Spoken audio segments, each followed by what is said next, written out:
So, here's the deal with the crypto market today. You know how weekends can be unpredictable? Well, Saturday was chill, Sunday was a bit rough, and now Monday looks like it's trying to get ahead of the game. So far, everything's lining up as expected. One interesting thing, some asset management firms are making small buys. That usually means they're gearing up to buy big later. Today looks green, but watch out for early morning tomorrow. There's not much going on in terms of big economic events, just Japan's GDP data and a few speeches from US Fed officials, but nothing too aggressive. Now, if we break it down by time, morning till afternoon, 8 a.m., 3 p.m. UTC plus 6, market should be green but relaxed. The US has a holiday, and China is pumping money into the system without withdrawing it.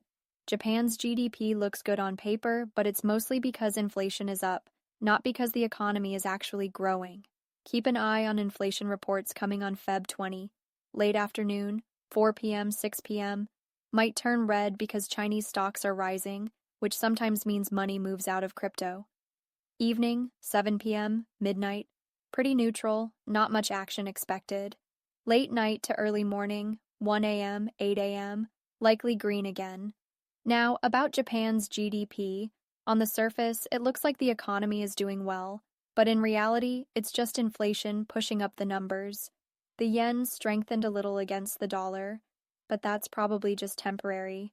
It's like when a country tries to make their currency look stronger for a bit, but the underlying issue is still there. We'll see if this holds. Also, there's an interesting take from Kendrick at Standard Chartered. He thinks this weekend would be different and the market would be green. Technically, he's not wrong. MACD, a market indicator, is flipping positive, and RSI is neutral. But since it's Sunday, the real movement will likely happen on Monday. Markets love to mess with people before a real rally, so expect some manipulation before prices actually go up. The real move? Probably next week.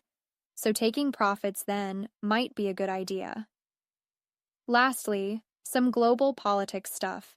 Russia and Ukraine might start new peace talks in Saudi Arabia on Tuesday.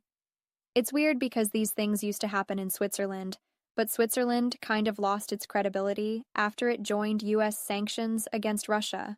Now, Saudi is stepping in as the new neutral ground. If Saudi is leading the talks, there might be some behind-the-scenes deals, like Russia agreeing to certain terms in exchange for Saudi dropping some alliances. Maybe no more BRICS, no petro-yuan, or something related to Iran. So bottom line, Monday looks green, but watch for early morning dips. Japan's good economic data is mostly inflation. Market might try to shake people out before a real rally. Peace talks in Saudi might have deeper geopolitical shifts behind them. Let's see how this plays out.